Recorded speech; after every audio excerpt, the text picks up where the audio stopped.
సికింద్రాబాద్ వారాసిగూడ నిన్నటి నుంచి కూడా ఒక వార్త దీని చుట్టే తిరుగుతుంది.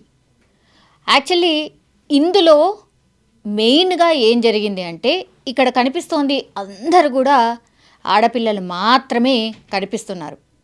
ఈ సంఘటన జరగడానికి కూడా రీజన్ ఏంటంటే ఏం చేయాలో అర్థం కాక, ఎట్లా ముందుకు పోవాలనో అర్థం కాక, వీళ్ళకి ఎవరు అండగా లేక ఏమీ చేయలేని నిస్సహాయ స్థితిలో ఉండిపోయారు అన్నదానికి సంఘటనకి నిదర్శనం ఏంది అంటే నిన్న వారాసిగూడలో జరిగినటువంటి ఒక ఇన్సిడెంట్ అనుకోవచ్చు. ఈ స్టోరీ విన్నప్పుడు కూడా మనకు ఒకటే అర్థమవుతుంది, అంటే ఎవరి అండ లేకపోతే ఎంత దారుణంగా పరిస్థితులు ఉంటాయంటే నిస్సహాయ స్థితిలో ఏం చేయలేని పరిస్థితుల్లో ఇక చావే శరణ్యం అనుకునే టైప్లో ఇట్లాంటి సంఘటనలు జరుగుతాయి అనేదానికి నిదర్శనం. మొన్న మీర్పేటలో జరిగిన సంఘటన మనం ఎవ్వరం కూడా మర్చిపోలేదు. గురుమూర్తి మీర్పేట అంటే ఇప్పటికి కూడా ప్రజలు ఆ ఇన్సిడెంట్ని గుర్తు చేసుకొని ఇంత దారుణంగా మనుషులు ఉంటారా, ఇంత దారుణంగా కట్టుకున్న భార్యనే అత్యంత కిరాతకంగా చంపేస్తారా అనే సంఘటనని మనం ఇంకా కూడా మర్చిపోలే. అట్లాంటిది ఇప్పుడు మానవులం ఎటుపోతున్నామో, అసలు ఏమవుతుందో సమాజంలో అర్థం కాని పరిస్థితుల్లో ఉంది అనేసి ఈ సంఘటన చూస్తే అర్థమవుతుంది. యాక్చువల్లీ వీళ్ళు ఏంటంటే ఇప్పుడు అమ్మమ్మ, ఆ తర్వాత వాళ్ళ కూతురు, వాళ్ళ మన్మరాలు, వీళ్ళందరూ కూడా ఒక ప్రాంతంలో వాళ్ళు బతకడానికని కావచ్చు, వాళ్ళ జీవితాన్ని నెట్టుకురావడానికి కావచ్చు, వాళ్ళందరూ ఒకే దగ్గర ఉండి ఎంతో కొంత పని చేసుకుంటూ వాళ్ళ జీవనాన్ని సాగిస్తున్నారు. అట్లాంటి టైంలో వాళ్ళ అమ్మమ్మ చనిపోయింది. అయితే ఎవరైతే కూతురున్నారో ఆమె పేరు వచ్చేసి లలిత, 45 సంవత్సరాలు. వీళ్ళిప్పుడు బౌద్ధ నగర్లో 3 నెలల క్రితమే షిఫ్ట్ అయినరు. వాళ్ళ అమ్మ చనిపోవడం, అయితే ఈ లలిత అనే ఆవిడకి 2 ఆడకూతుర్లు.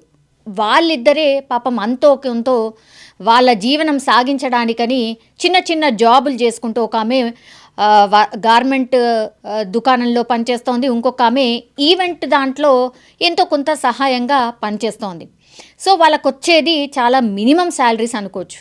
అయితే 3 నెలల నుంచి కూడా వీళ్ళు అద్దె కట్టలేని పరిస్థితుల్లోకి వెళ్ళిపోయారు. అయితే ఈ లలిత అనే ఆమె 2020లో యాక్చువల్లీ వీళ్ళందరూ కూడా ఫ్యామిలీ అంతా కలిసి ఉండేది. అంటే వాళ్ళ హస్బెండ్ వాళ్ళతో పాటే ఉండేవాడు, కానీ 2020 నుంచి వాళ్ళ హస్బెండ్ ఎటు వెళ్ళిపోయాడో ఏంటో తెలీదు. పూర్తిగా ఆయన అండ లేకుండానే వీళ్ళందరూ ఒకే చోట ఉంటున్న పరిస్థితి. ఇప్పుడు లలిత వాళ్ళ అమ్మ సడన్గా చనిపోయింది. పూర్తిగా మానసికంగా ఈ లలిత ఎవరైతే ఉన్నారో ఆమె కుంగిపోయిన పరిస్థితి. మొన్న ఒక 7 రోజులు 8 రోజుల క్రితమే ఏమైందో తెలియదు కానీ నిద్రలోనే ఆమె చనిపోయిన పరిస్థితి. ఇక మిగిలింది ఎవరు? అమ్మమ్మ చనిపోయింది, అమ్మ చనిపోయింది, కేవలం 2 ఆడపిల్లలు మాత్రమే మిగిలిపోయారు. అదొక కిరాయి ఇల్లు, వాళ్ళు బౌద్ధ నగర్లో ఉంటున్నారు. అట్లాంటి టైంలో పాపం అమ్మ శవంతోని వాళ్ళు పక్క రూమ్లో ఉంటున్నారు అని అంటే ఎంత దయనీయమైన పరిస్థితుల్లో వీళ్ళిద్దరు ఆడపిల్లలు ఉండిపోయారు అనేది అర్థమవుతోంది. వీళ్ళు ఒక లెటర్ కూడా రాసి పెట్టారు. అంటే ఆ లెటర్ ఎప్పుడు వాళ్ళ అమ్మ చనిపోయిన ఆ నెక్స్ట్ డేని, వాళ్ళ అమ్మ చనిపోయింది 22వ తారీఖు అయితే వీళ్ళు కూడా ఇంకా అమ్మ చనిపోయింది, ఇంకా మనం ఉండి ఏం చేసేది లేదు అనుకున్నారు. ఇంకా ఎవరి మీద ఆధారపడి బతకాలి, ఎవరు లేకుండా ఎట్లా బతకాలి అనుకున్నారో ఏంటో వాళ్ళు కూడా చనిపోవాలని ఫిక్స్ అయ్యారు. అప్పుడు 23వ తారీఖున ఒక లెటర్ రాశారు. అందులో స్పష్టంగా చెప్పారు, మాకు మా వాళ్ళకి మనస్పర్ధలు ఉన్నాయి, అంటే వాళ్ళ రిలేటివ్స్కి మేనమామ ఇట్లాంటి వాళ్ళు ఉంటారు కదా, వాళ్ళకి అండగా ఉండాల్సిన వాళ్ళు ఎవరైతే ఉండాలో వాళ్ళు ఎవ్వరూ లేరు, మాకు వాళ్ళకి మనస్పర్ధలు ఏర్పడ్డాయి, వాళ్ళందరి వల్లనే మేము ఇక్కడ పూర్తిగా బయటకు వచ్చేసి మా జీవనం మేము సాగిస్తున్నాము. అట్లాంటి టైంలో మా అమ్మమ్మ చనిపోయింది, అమ్మమ్మ చనిపోవడాన్ని తట్టుకోలేక మా అమ్మ కూడా చనిపోయింది, ఇంకెవరి కోసం బతకాలి, అమ్మ పోయి మేము ఏం చేయాలి అనుకున్నాము, అందుకని మేము కూడా చనిపోతున్నాము అని ఒక సూసైడ్ లెటర్ అయితే రాసుకున్నారు. ఏం జరిగిందో ఏంటో తెలీదు. 8 రోజుల నుంచి మరి వాళ్ళు చనిపోదాము అనుకున్నటువంటి టైంలోనే మరి ఎందుకని వెనక్కొచ్చారో తెలియదు, ఆ డిసిషన్ని ఎందుకు మార్చుకున్నారో తెలియదు, ఏం చేయాలో తెలియదు. ఇంకా 7 రోజులు అవుతోంది. ఆ పక్కన కూడా నివాస ప్రాంతాలు ఉన్నాయి. అట్లనే ఆ ఇంటి ఓనర్ ఎవరైతే ఉన్నారో 3 నెలల నుంచి వాళ్ళు కిరాయి కట్టట్లేదు. ఇంటి ఓనర్ ఏమో అమ్మ మీరు కిరాయి కట్టట్లేదు అని అడగడానికి వచ్చినప్పుడు కూడా అమ్మ శవం ఉంది లోపల. 2 సార్లు ఇంటి ఓనర్ వస్తే కూడా కడతామండి ఏదో అండి అని చెప్పి పంపించేస్తున్నారట. మరి మీ మమ్మీ ఎట్టుపోయింది అంటే ఏదో ఒకటి చెప్పేసి వాళ్ళని పంపించేశారట. అండ్ ఇంకోటి ఏంటంటే 7-8 రోజుల నుంచి అంటే మృతదేహాన్ని ఇంట్లోనో పెట్టుకొని వాళ్ళైతే ఉన్నారు, కానీ చుట్టుపక్కల వాళ్లకు మరి ఎంత భయంకరమైన స్మెల్ వచ్చి ఉంటుంది. ఏం జరిగిందో ఏంటో బట్ ఇంకా తట్టుకోలేక వాళ్ళే వచ్చి శుక్రవారం రోజు పక్కన స్థానికులకు చెప్పారట, ఇలా అమ్మ చనిపోయింది, అంత్యక్రియలు చేయడానికి మా దగ్గర కనీస డబ్బులు లేవు, కాబట్టి మేము చెప్తున్నాము, మేము కూడా చనిపోదాము అనుకున్నాము, ఎదిగోండి ఈ సూసైడ్ లెటర్ కూడా మేము రాసాము, కానీ ధైర్యం సరిపోలేదు, అందుకని ఇంకా లాభం లేదు అని ఇప్పుడు 8 రోజుల తర్వాత చెప్తున్నాము అన్న తర్వాత వెంటనే అక్కడ స్థానికంగా ఉన్నటువంటి పోలీసులకు దెన్ ఎమ్మెల్యేకి కూడా ఇన్ఫర్మేషన్ ఇచ్చిన తర్వాత పోలీసులు రంగంలోకి దిగారు. స్థానికులందరూ కూడా వీళ్ళు 3 నెలల క్రితమే వచ్చారు, ఇలా లలిత అని ఆమె ఉండేది కానీ ఇప్పుడు కనిపించట్లేదు, వారం 10 రోజులు అవుతుంది అని వాళ్ళు కూడా చెప్పడం జరిగింది. పెద్దగా ఇన్ఫర్మేషన్ అయితే వీళ్ళ గురించి ఏం తెలియదు. ఈ ఆడపిల్లల్ని అప్పుడు ఇప్పుడు మేము బయట చూసేవాళ్ళం, బికాజ్ వాళ్ళు రోజు బయటికి వెళ్ళి ఉద్యోగానికి వెళ్తుంటారు కాబట్టి మేము చూసాం, అంతే తప్పించి పెద్దగా ఏం తెలియదు అన్నారు.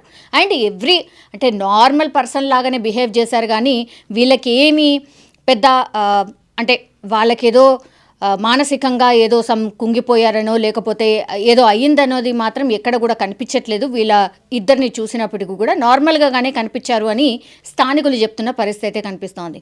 ఈ కేసులో ఒకటే పాపం ఎవ్వరూ లేక ఏం చేయాలో అర్థం కాక ఇక ఏ దిక్కు తోచక వీళ్ళందరూ కూడా మానసికంగా కుంగిపోయి చనిపోయిన పరిస్థితే. ఇప్పుడు లలిత వాళ్ళ అమ్మ గురించి మనం మాట్లాడినప్పుడు వాళ్ళ మమ్మీ చనిపోయింది కాబట్టి ఈమె మానసికంగా కుంగిపోయింది, లలిత చనిపోయింది.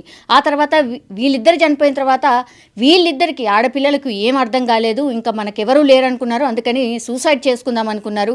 మరి ఎలా ఆగిందో ఏంటో తెలియదు, బట్ ఇప్పుడు దాని నుంచి బయటకు వచ్చారు. కానీ మానసిక పరిస్థితి మాత్రం వీళ్ళిద్దరి పిల్లలది కూడా వాళ్ళ మాట్లాడే తీరు చూసినప్పటికీ మనకైతే స్పష్టంగా అర్థమవుతుంది, చాలా డిస్టర్బెన్స్లో ఉన్నారు, కానీ వాళ్ళకు పిచ్చి ఉందో లేకపోతే ఇంకోటి ఉందో అని అనుకోవడానికి వీల్లేదు. మానసికంగా ఒక మనిషి మీద ఇట్లాంటి దెబ్బ పడితే మాత్రం ఏమవుతుంది అనేది ఎవరో ఒక టైంలో అందరం మనుషులం కూడా ఎక్స్పీరియన్స్ చేస్తాం. అదే ఎక్స్పీరియన్స్ కూడా ఇప్పుడు ఈ ఆడపిల్లలు చేస్తున్నట్టుగా స్పష్టంగా మనకు అర్థమవుతోంది. మానవతా దృక్పథంతోనే ఈ కేసుని ఆలోచించాల్సిన అవసరం డెఫినెట్లీ కనిపిస్తోంది.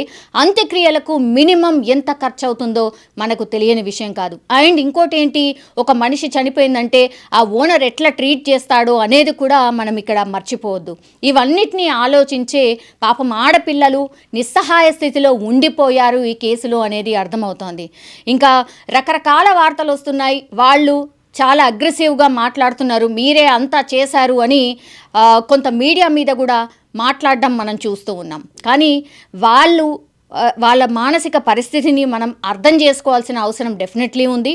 అండ్ ఈ కేసులో పాపం వాళ్ళ అమ్మను కోల్పోయారు, అమ్మమ్మను కోల్పోయిన తర్వాత ఇద్దరు ఆడపిల్లలు పడే ఆవేదన అంతా ఇంత కాదు అనేసి మనకు స్పష్టంగా అర్థమవుతుంది. కానీ ఈ కేసు మాత్రం నిజంగా చాలా చాలా విషాదకరం. అండ్ ఎవరూ అండలేకపోతే మనుషుల పరిస్థితి ఎలా ఉంటుంది అనే దానికి ఎగ్జాంపుల్ కూడా ఇట్లాంటి కేసు అనుకోవచ్చు. 8 రోజులుగా నిస్సహాయ స్థితిలో వాళ్ళ అమ్మ శవం పెట్టుకొని ఇద్దరు ఆడపిల్లలు ఒక ఇంట్లో ఉండిపోయారు అంటేనే మనం అర్థం చేసుకోవాల్సిన అవసరం కనిపిస్తోంది.